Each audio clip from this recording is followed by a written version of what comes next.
হ্যাঁ বন্ধুরা, তাহলে আপনারা ভালো আছেন। এটা হচ্ছে আদা দিয়েছি, কাঁচা লঙ্কা দিয়েছি, তারপরে জিরা দিয়েছি খুব সামান্য, তারপরে দিয়েছিলাম এই যে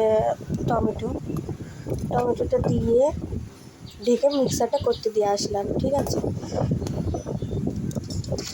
তারপরে এই যে আলু কেটেছি একটু বোট করে, যেটা মাছের তরকারিতে যেটা লাগে, তারপরে মিক্সারটা করে নিয়ে এসেছি।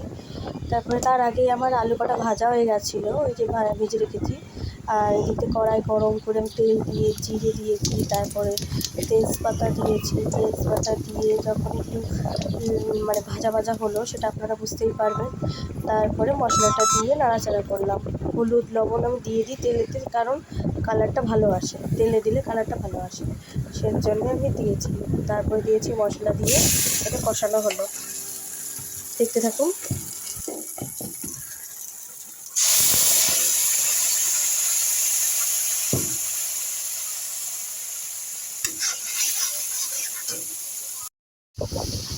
কষানো হওয়ার পরে যখন তেলটা যখন ছেড়ে আসছে, তখন আমি আলুটা দিয়ে তখন একটু ভেজে নিলাম। ভাজা ভাবটা হয়ে গেলে তখন জলটা দিয়ে দিলাম। আর ওই পাশে আমার ভাত হচ্ছে, জল দিয়ে এখন ঢাকা দেবো, 2-3 মিনিট আসবে। এবং আলুটা যখন সিদ্ধ হয়ে যাবে তখন খুলে নিয়ে আবার মাছ দিয়ে আবার ফুটতে দেবো 2-3 মিনিট ধরে। ফোটানো হয়ে গেলেই নামিয়ে নেব।